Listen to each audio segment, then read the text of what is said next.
Hello and welcome back to another episode of the Trailblazers podcast with me, returning guest, a dear friend, Karen. Well, you knew her on a prior episode as Karen Millsap, and I'll let her share a little bit more. But Karen, welcome back, my sister.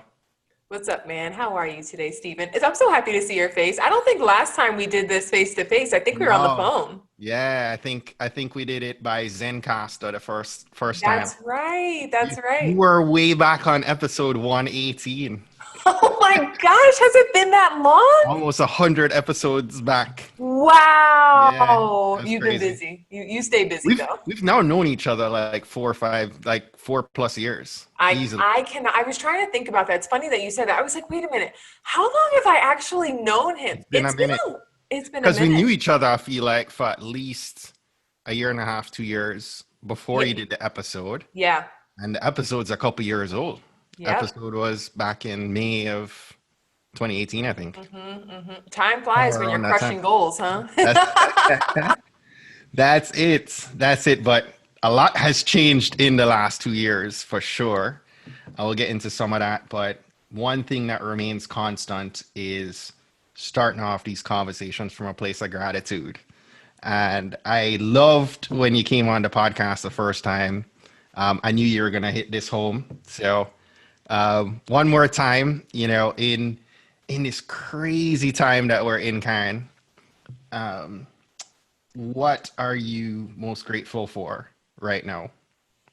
I'm grateful for so much, and I know that sounds absolutely bizarre because we are in the midst of really crazy times. But in the midst of all the crazy and challenges, especially, I'm seeing so much creativity being born Yeah. in myself and in others, through school systems, through companies. I mean, just so much creativity. So I love seeing that. I love people embrace creativity in the chaos. Personally, I'm so thankful for family. They really put their arms around me because as a single parent and trying to navigate working and homeschooling and all the adulting, all the adulting by yourself. That's right. It's a lot. It's a lot. So I'm super grateful for family. And I'm also just grateful that we're in a space right now that, again, I know that it's a storm that we're all navigating, but in the midst of this storm, what I have been teaching on and what I've been building up to is exactly this, where people get to a point in their lives, and I didn't realize it was going to be collectively. Like, I didn't know we were collectively going to go through this grief. But we get to a point in our lives where we're like, wow, I actually have to take care of my mindset. So in the midst of this storm, I Yeah. have been able to serve and help so many people. And man, that lights my heart up. So. Well, that's the reason you are here. Because this is our first episode back from what I thought, Karen, at the beginning of the year. It's going to maybe be a few weeks, a month. It's now, I think, 8 months in, 9 months in by the time this episode goes live. And I go back and I listen to the last episode I put up, episode 205. And I'm like, oh, Stephen, I recorded that episode on the floor in my dad's TV nook, maybe a day or two after bringing him home from the hospital. For those of you who may be tuning in to the podcast for the very first time, back in December of 2019, my dad had a stroke 4 days before Christmas. And God bless my wife, Kristen, because he was exhibiting symptoms of, my sister was supposed to come to us for Christmas. And he called and he's like, just not feeling right. And he went to the doctor, and the doctor actually gave him medicine and sent him home. And he's talking to us on the way home. My aunt's driving him. And Kristen literally had him on speakerphone. And my wife said, hey, I don't like the way he sounds. Tell your sister to reroute her ticket, and you go buy a ticket right now and get on the next flight home. And I literally was in flight on the way to Jamaica, and they're taking him to the hospital because he's unresponsive. Wow. And by the grace of God, I literally got to the hospital. He was in a bed waiting to be assigned a room, being admitted to the hospital. And so I was with him through, that whole experience. We spent Christmas in a hospital bed. My dad, not even at the moment, not even knowing who I was, and coming to, and grace of God, he's doing much better today. It's a new normal. There are so many things that in God's, you recognize the blessing that we take for granted each and every day. He's still able to walk and talk. And there's so many things he can do. There are a lot of things that were impacted. There are bits and pieces of his memory that are still challenging. He can talk and he can write, but he can't read. Interesting. Right? Wow. Which is mind-blowing. But that creates a complication, right? He can write an entire paragraph and I can read it, but to him it's gibberish. Wow. So, those are some of the difficulties, but who knew? Who knew when I said, hey, time for silence, time to be silent, that what came, in the months that followed with COVID, with Kristen being furloughed, Kristen having a freak foot injury in the middle of May, couldn't walk for almost a month. No one could tell her what was going on with her foot. Oh my gosh. She's also okay now, back on her feet. But, all that was happening, Karen, this year was just crazy. And I'll dial back for a second. I was in Jamaica for about 3 weeks when he had the stroke. And like I said, I just knew. I reached out to my producer and I was like, Mike, I can't go. I can't. I don't have anything in my cup to pour out right now. So I just need to be silent right now because there's so much. Karen, I was literally talking to my boss 2 days before Dad had the stroke and saying, hey, I'm going to Jamaica in January because my dad and I were working on a project together to develop a legacy product. And literally had the stroke. And I just thought, this all fell through. And I was just mentally, like, everything was just a weight, this ridiculous weight on my shoulder I'd never felt before. Just dealing with not knowing if he was going to make it, not knowing, what to do, having to leave him in Jamaica. He lives in Jamaica. All this happened there, which Jamaica has competent doctors, but the system itself in a third world country is so unlike the expectations and the mindset of dealing with the healthcare system here, right? It was weeks before he was able to see some of the key specialists that we would see within hours. And how stressful that is, like while you're waiting during that time. And my time is so limited there. Right. And so dealing with caretakers, dealing with doctors, dealing with, all of that, right, was just a way. I remember 2 days before I left to come back home and I took his blood pressure, thing, and I'm checking my blood pressure and I literally saw the numbers on there and I just literally put it down and I climbed in bed and I went to sleep because I was like, I can't break. I just can't, I have a wife and kids at home. I can't break. And so, I didn't tell Kristen everything at that moment, but the wife knows. Yes, the wife knows what the wife knows. The wife knows what the wife knows. And so she's like, look, I literally got home and she's like, hey, I have 2 appointments for you. The first appointment is for you to go see a doctor. And the second appointment I scheduled for you is for you to go talk to somebody. And Karen, the black man, the Jamaican DNA, the pride in me was like, why did you do that? Right? I don't need a therapist. I don't need to talk to anyone. And she was like, all right, it's covered by our insurance. And if you go and you're just not vibing on it, you don't have to go back.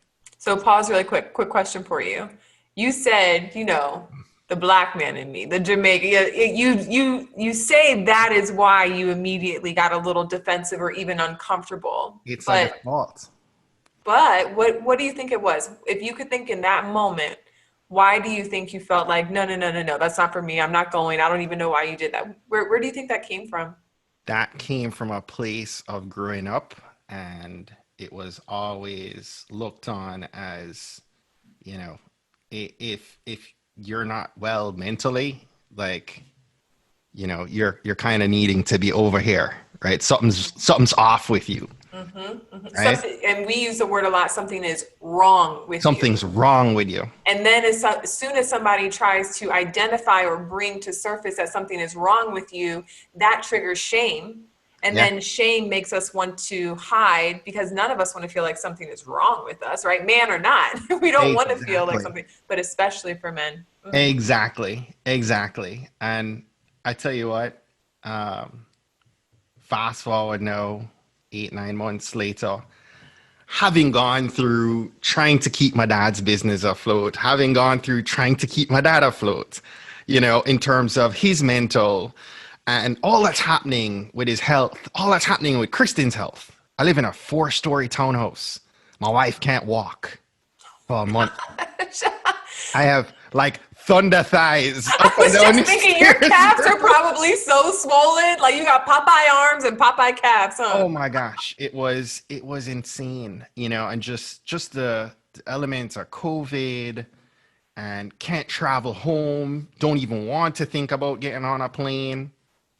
Everything that was going on, you know, I was not going to be able to get unstuck if not for Kristen making that call, because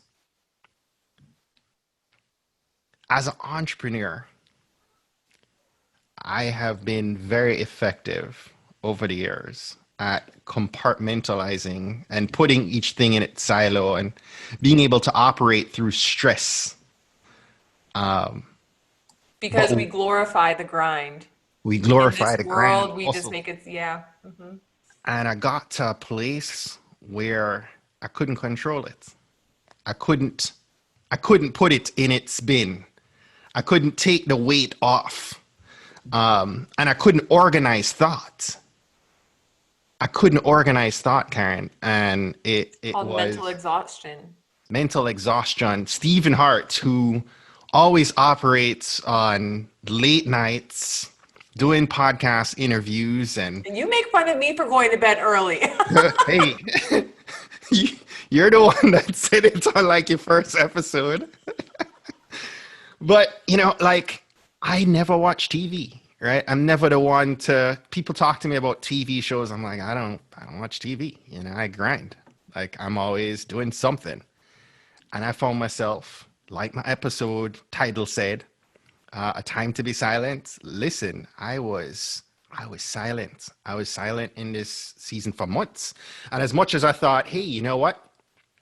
It's time. It's, you know, because there's this difficult ebb and flow to needing to be quiet, needing to be silent, needing to allow my thoughts to do what it needed to do.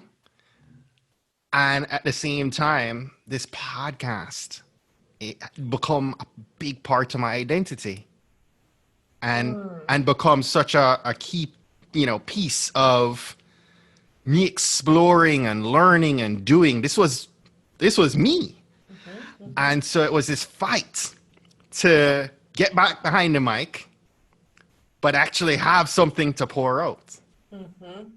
and to want to pour out, you know? And so it was a really hard season where I just felt stuck. And having a therapist, having what Kristen calls my person to tell everything, you know, talk whatever was on my mind, I could express. And in the little time that I would give her, she would just help me to organize my thoughts and give me direction, without judgment, without, there's a lot that I can talk, and I've talked to Kristen so much more now in the last 5 months than I feel like the last 5 years, right? Because we have time where, we're not always going, somebody has one kid, and we're going in opposite directions, working and managing this crazy, crazy thing called life. But while we still have the ability to do that now, there's just some things that I can't express to a friend. I can't express to a coworker. I can't even express to my wife. But I could speak to my person about and be able to work through and unpack and sort through all of this mess. Yeah, you said a lot of key things in there that some of us, most of us don't realize contributes to mental exhaustion. And one, just being able to sort through those thoughts. And the way that we do that is by getting them out. Like, it comes out in conversations. It comes out in writing, in journaling, in brain dumping, and in doing all of those things. But we keep it bottled up so much. I mean, no wonder we feel overloaded because we're not letting any of this out. I mean, think of it like a tea kettle. Yeah. The flap is down, and you have the water or the temperature turned up, and the water starts boiling, right? Eventually, that thing is going to blow. Yeah. You have to actually open up the vent to let out the steam. Otherwise, it's going to what? Whistle. Yeah. Same thing with us. It's the same way with all the emotions and the thoughts and the stress and the overwhelm, the anxiety, all of those things. That's what's boiling inside of us. And if we don't open up the flap and let the steam out, something will blow. And it has for so many people this year. I talked to so many people who, whether they have lost jobs, so many people have lost jobs, right? Even the company I work for, I work in the cybersecurity world where there's practically 0% unemployment, and they were laying off people, right? And so there's so many people who have lost jobs. There are people who have lost family to COVID or otherwise. We've all lost our sense of security because this is a big jolt and a reminder that life can change in a heartbeat. Right. And that everything is uncertain. See, I think the biggest thing that we've struggled with is uncertainty during this time. Yeah. But really, life is uncertain, right? You had no idea that your dad was going to have a stroke, and look how that took you down a path. You had no idea that Kristen was going to hurt her foot. How could you even see something like that happening? And then look how it takes you. Life is always uncertain, but right now, because it's up front and it's in our face, we don't know how to deal with that. It's taking a lot of people to their edge. Yeah. I thought about some of this, Karen, and I thought this is part of why I wanted you and I to have this conversation, because when we spoke for the first time, you'd really opened my eyes up to grief, not just being the loss of a loved one, but grief really encompassing so much more, whether it's divorce or the loss of a job and I feel like a lot of people are grieving and don't know that they're grieving in this season. I tell everybody that we're actually going through collective grief. And I think I don't know where I either read this quote or heard it somewhere, but it's spot on. It's that we all may be in different boats, but we are in the same storm. And it's just hitting us in different ways. Yes, you mentioned there are people who've lost their job, and that is stressful. I've been there. I have been let go unexpectedly, and I'm like, where do I go from here? But there are also people who still have their job, and it's still very stressful. I can tell you that my sister and my brother-in-law, they both have jobs. They work for a major pharmaceutical company.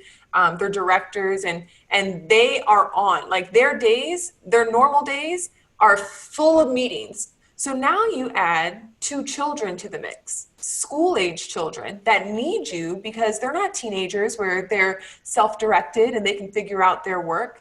On top of that, my nephew is dyslexic. So now it's not just, okay, go and look at what they sent you, but no, I have to sit with you. But how can I sit with you when I have this meeting that I have to go to that I really actually have to?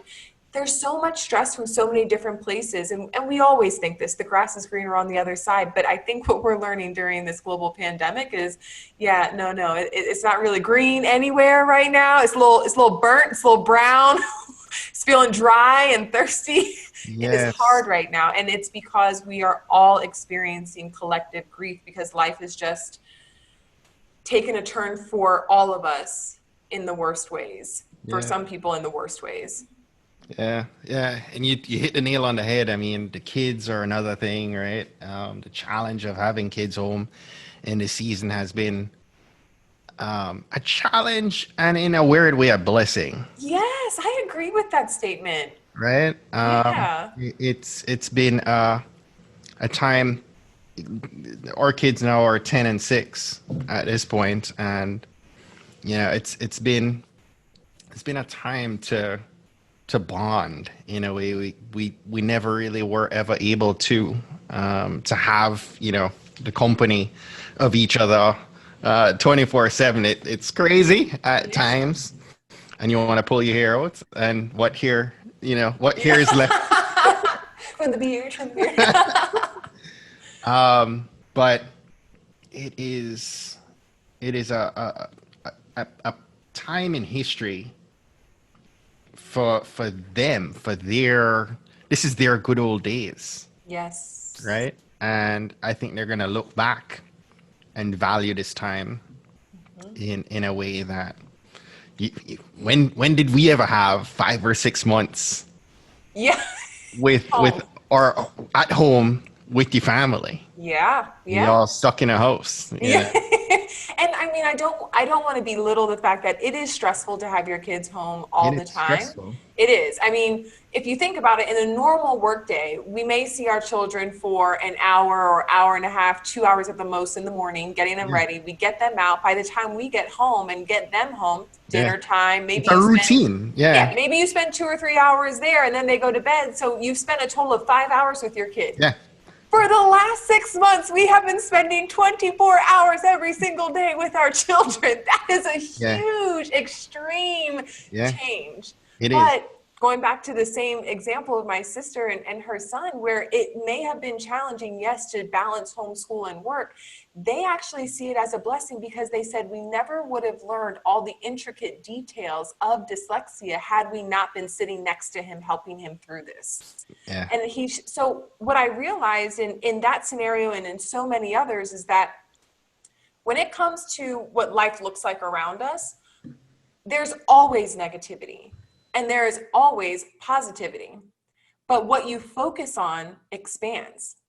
So it's not that negativity is never there or positivity is never, it's not that they're not there. They're always there. It's actually a very neutral space that we live in, but it's what you decide to focus on. And that's why your mindset is so incredibly important. Yes. Yes. Yes. Yes. That's so true. That is so true. So let's talk about how we begin to build. I think you talked to me about mental strength and stamina, right, in this season. And I really wanted us to kind of lean in and share some thoughts with our listeners on how do we go from this problem we're all experiencing and this place we find ourselves in to being able to get unstuck. Yeah, yeah. Well, the first thing that we have to do is we have to release this stigma of mental health and the fact that it's only around mental illnesses or mental disorders, because that is true. But Mhm. that's only half of mental health. The other half is mental strength training. And so Yeah. that's what I believe. I believe we just have to break that stigma of thinking that mental health is only for, folks who have illnesses or disorders. It's not. That's just like saying that physical health is only important for people who have diabetes or high blood pressure or want to lose a few pounds. That's bogus, right? You are so spot on with that, Karen, because you go to the doctor for a checkup when nothing's wrong, Come on. right? You And have to sleep. You have to drink water. You should yeah, get some exercise. That's all things that everybody should do. yeah, yeah.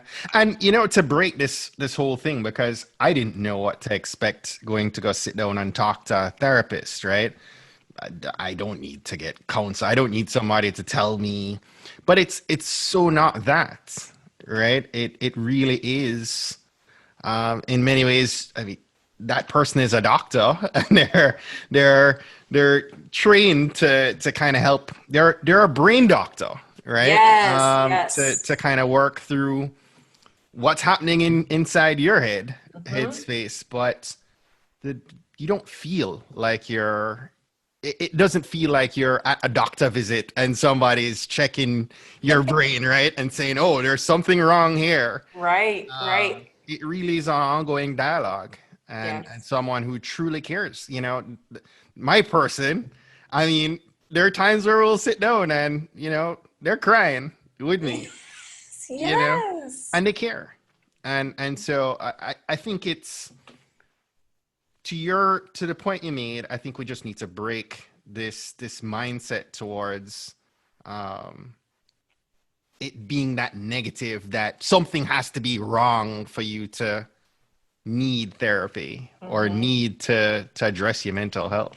And let's just break that bondage for anybody who feels like, oh, but I can't admit that something is quote unquote wrong. I can't tell people because I don't want to ask for help. That's a sign of weakness, or I don't want to look soft, or how am I going to trust this person? Like, let me just break that bondage for you.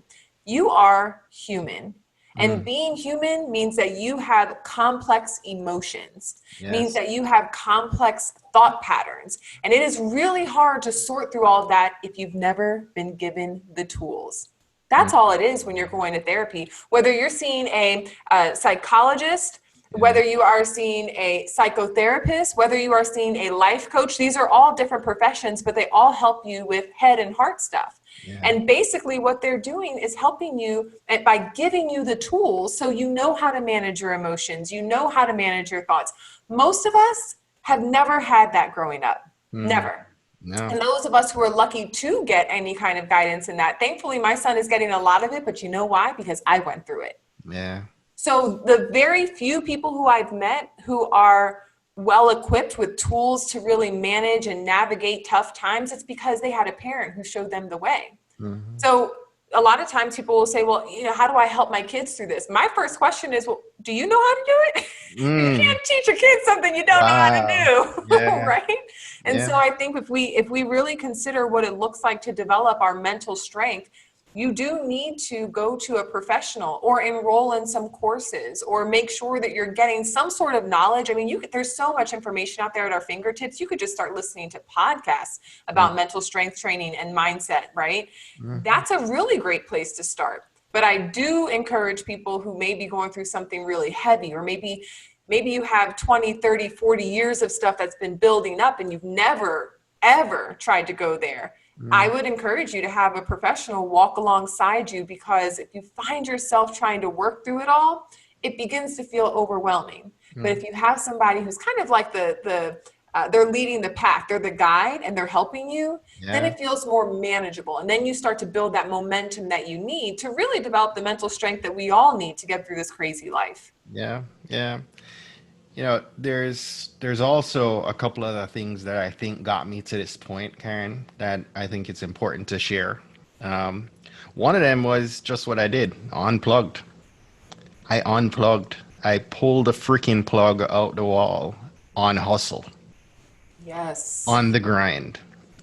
For the first time in forever, I said, you know what? I just need to stop. You And mean I you gave yourself permission to I rest? gave myself permission to sit in the couch and binge Yes. on whatever I needed to binge on, Whatever whether, makes you happy. whether it was ice cream or it was Netflix or both. Yes. Or both. I love that. um, but it I needed that time. I needed that time for me to be able to get space on my paper was full, right? There were no margins at that point in time, and I realized while my dad's stroke was the catalyst for me stopping, I was also running myself ragged up to that point in time, and so I never had any room to handle what was happening at when that all came to what it did. And so I think it's important to kind of share with everyone as well to unplug, Yeah. unplug from social, unplug from the noise of whatever might, consume you. Yeah, To, and I will tell you, I have a 5-day digital detox that I'll send to you so you can post it in the show notes. yeah, It's a really great way to unplug and just, I mean, even turning off your notifications. How many notifications are pinging that are yeah, constantly vying for our attention? It's really small adjustments that will make a huge, huge impact. You know, it's so important even now that we are consciously unplugging because we're more attached to our devices than ever before absolutely. through work, Yeah, through trying to remain connected as we're all trying to safely social distance. I mean, they're keeping up with the news. You yeah, know, there's so many reasons why we are more connected now than before, and we have to give ourselves a break. yeah, We have to create some space and have a healthy boundary with our devices. yeah, yeah. I mean, whether it's the challenges with social and racial injustice, or it's the political Name it. Name season it. that we're in, or it's COVID, and how many people are dead and how many people are dying. I mean, it's all heavy things that you're taking in nonstop 24 hours a day right now. And you have to be able to remove some of that junk to be able to take in, give yourself time. And then the other side of this, Karen, was the self-care component in doing things for you. Doing things for you. So for the first time in forever, I would take a day off. I took a day off a couple months ago and just went hiking for the day by myself. Wow. Right? Go climb a mountain. And I mean, just chill, Stop for a moment. How did that feel? It was amazing. It was amazing. And it's kind of one of those things that's like, why wasn't I doing this more before? It was sort of amazing. And the kids, that same day, the kids went to the beach with a caretaker. And I was like, I'm good. you know, I'm going to chill and just do me today. And that's something, that I wasn't doing before. Like I said, I mean, the podcast was kind of my identity and the thing that I did to kind of feed me. But it also, But it was an exchange of energy. It wasn't just that. It gave you energy because you love to learn. You love to interact with people. yeah, So even though I hear you that, yeah, it probably, there was an attachment because it was ingrained in, everything, your business, your personal life. So it became part of your identity, but it also was an exchange of energy. You were getting energy yeah, from that experience. But then there's that fine line. There's that fine line of how much am I losing myself in the rat race of life, in all of the things I've signed up for, whether it be my job or something I volunteer for, or parent this, or all these other obligations. You just start losing yourself. And then the thing that used to give you energy is now just draining you. It's just taking from you. And yeah, so honestly, a really big, I feel like this helps people, this analogy. If you are driving in your car and you're driving for a really long distance and you notice that the gas light comes on, what are you going to do? you pull into a gas station. And you refuel. How many times have we taken our body and our mind and even our soul Uh, all the way till the gas light was on and we still don't stop? We even notice that we are on fumes. You were running on fumes at some point and you're like, I'm going to keep going. I'm going to keep pushing. The reason I know that without you even telling me is because you just said that the last episode you were lying on the floor, completely exhausted, wiped out, because you pushed yourself and you let yourself get to that point. yeah, We will push ourselves to run on fumes instead of stopping to go for the hike, yeah, taking those days off, making time for ourselves, bringing the fun, bringing the joy and the peace, and allowing ourselves to be still. That's how we refuel. But for some reason, I don't know why. I mean, listen, I've been there too, until I learned that I don't want to push myself to exhaustion, literally exhaustion. yeah. Karen, you are a blessing always. What are you doing right now in all of this? What does the Karen Allen platform Where are you kind of pushing your agenda now? Well, honestly, again, because we're in a crazy time where people are realizing how important it is to take care of their mental health, I've been really busy serving organizations and individuals and just helping to bring this message to them.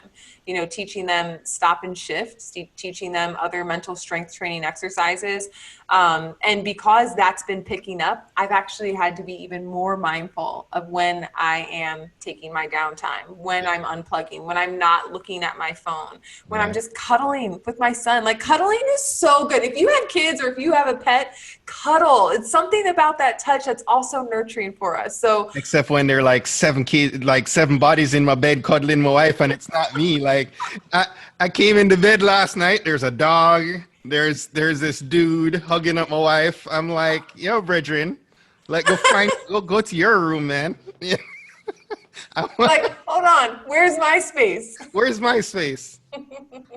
No, that's so true. But honestly, I'm living in full alignment, right? Knowing Mm, that I have been in the space that we are all living through right now, where life changes suddenly. yeah. You realize that you have no control over the next day because anything could happen and just take your life down, you know, a left turn. And so I'm using that experience to encourage others. You know how I do? I'm showing up and I'm saying, hey, let me give you a little bit of hope. Let me show you that you can come from one of the darkest places that you never would have imagined and you can get through this. And the way to do that is to start paying attention to your thoughts. Like I said earlier, what you focus on is going to expand. We all have an opportunity right now on the other side of this pandemic to come out better. The Mm, time that we have been given, we now have an abundance of time. We used to always say, I don't have time for that. I can't do this. I'm too busy. Now what's your excuse? mm, Sit with those thoughts. yeah. Binge on a Netflix show that makes you feel good. Put your device down and don't look at it for the entire weekend. Go for a hike with the family. Like, Yeah. do the things that are going to nourish your soul, your mind, your body. Spend this time wisely. And then this time would have been well worth it. Because guess what? We are going to get on the other side. That's a fact. We don't know when, we don't know how long it's going to be. That's fine. That's out of our control. But nothing lasts forever. Nothing good and nothing bad. Nothing lasts forever. So when we get on the other side of this storm, how do you want to say you were able to grow through it?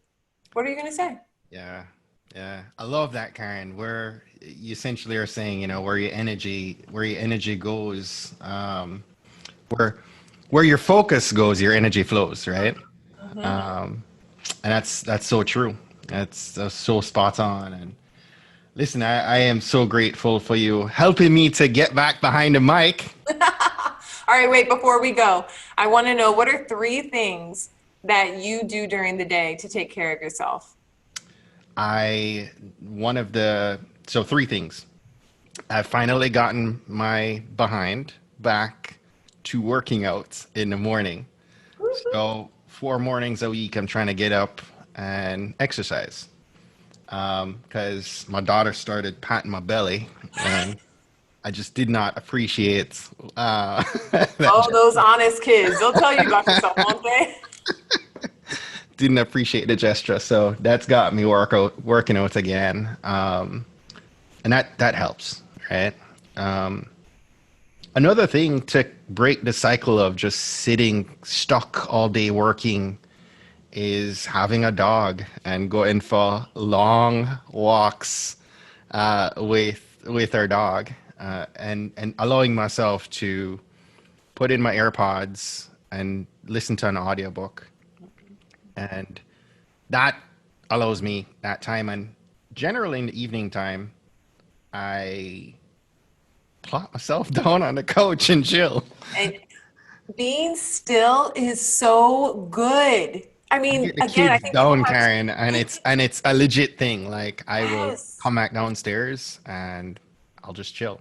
yes, yes, yes. Okay, I'm going to encourage you to do one thing slightly different. Not always, but the next time that you go on a walk with your dog, Yeah. don't take anything. Ah, Just listen to your thoughts. yeah. When we listen to our thoughts, when we pay attention to our thoughts, and you can practice this all the time in the shower, you know Yeah. your thoughts are going crazy in the shower. Everybody's thoughts go crazy in the shower. Just pay Yeah. attention to them right Yeah. before you go to bed. If you go on a walk, the more you pay attention, you're actually strengthening your focus and your concentration. Hmm. That then helps you when you start to feel it, like, oh, I feel tired, or I feel weary or gross, or I just feel like, oh, like, I don't know what's wrong with me, you can stop, because actually you've been overthinking. Now your body is processing that because your brain released chemicals that is making you feel a little yucky, if you will. Yeah. And so if you stop for a moment and you start listening to your thoughts, you'll be able to backtrack exactly why you're feeling this way physically.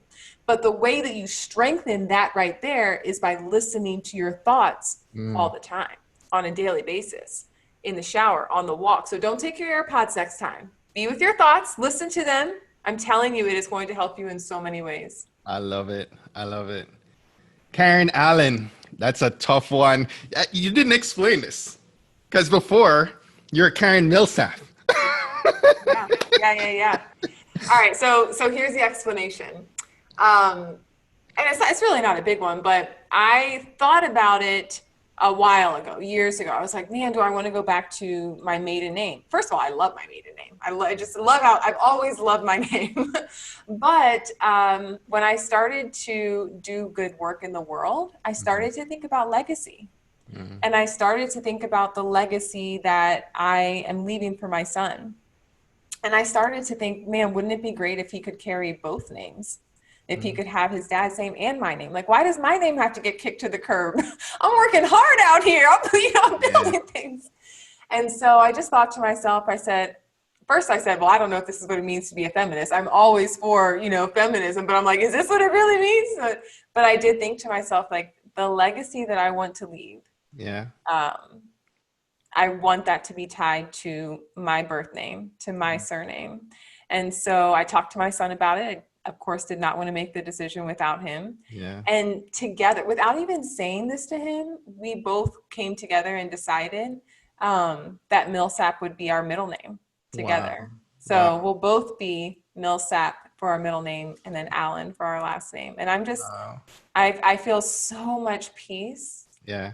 That yeah, I'm leaving a legacy, and I've been working my butt off. Talking about grinding, you already know. Karen Millsap. Listen, everybody listening right now or watching this video, like, do yourself a favor. Go follow Karen. You will find her on Instagram, on LinkedIn, wherever you want to tune in, on YouTube, on TikTok. I love TikTok. It's so much fun. And you're so talented and have a passion for just pouring into people and helping them through stuff. And I always am encouraged when I watch your videos. And I think that drove us to doing the first interview, right? But as a brand strategist, you're always pushing the envelope. That I always admire things that you are trying to work through, whether it's on your website or things I see you working through in social, and so I acknowledge you for that. Amazing mommy. You've picked up a very difficult challenge, kind of thrown in your lap, and just doing an amazing job. So. Big ups to you, my sis. Thank you. Thank you so much. Much love. But and also, just want to say, thanks for being vulnerable. Yeah. Thanks for sharing your story, because there are a lot of men. There are a lot of Black men out here, men in general, but certainly I know our brothers are struggling with so many things. Yeah. And have not been given the tools to work through all of that. And I think it's people like yourself. I have a couple of other male friends who have been going through a lot of, they didn't know it was trauma from their childhood, or they didn't know that there were certain things it just didn't feel right, or it was off. And I will tell you that every time I see a man break through with his mental health and how he is leading and helping others, I just see this ripple effect of healing that we really, really need on so many levels. But I definitely see that. And I just want to thank you for being vulnerable, because you're going to play a part in that. Yeah. So thanks. And, along that line, it's helped me so much to be able to show up for the people I care for the most. Kristen deserves that. I deserve it, but my wife deserves it. My kids deserve it for me to be whole. And I went through a couple months of it just being a not fun dad or husband. And but they worked through it, right? Kristen helped me get the help I needed, and the kids supported me through that time, and so I'm happy to kind of be back to a place that it's still challenging. This year, 2020 is still just throwing its punches, but I feel like I'm a little bit better equipped at this point. As you said, I have the tools Yes. Yeah. to navigate that challenging season. So, Karen, tell everybody how they can stay connected to you. Yeah, so all my handles are still changing, but of course, if KarenMillsap.com will be live at least for the next year. You know, in branding, you have to give that time to That's right. transition. So you can go to KarenMillsap.com or Karen Allen, ALLEN.co. Either way, you're going to find me. And Millsap's 2 L's. 2 L's. Yes, I'm not going to have to always explain that. I have to always explain that one. They just know Alan has 2 L's, right? It does. It does. Let me just say, y'all, embrace the challenges, embrace the chaos, and embrace change, embrace life. When you learn how to flow with it, when you release any shame or any, because I definitely felt like, man, should I? You know, I wrestled with this decision, and I had to ask myself, who do you want to be in the world? Yeah. And as soon as I asked myself that, everything else just faded away. So as you're wrestling through anything, it doesn't matter if it's a name change, a brand change, if it's a mental strength kind of whatever it looks like, just always go back to that question. Who do I want to be in the world? You stay true to that, you'll be good. Karen, God bless you, my sister. Much love.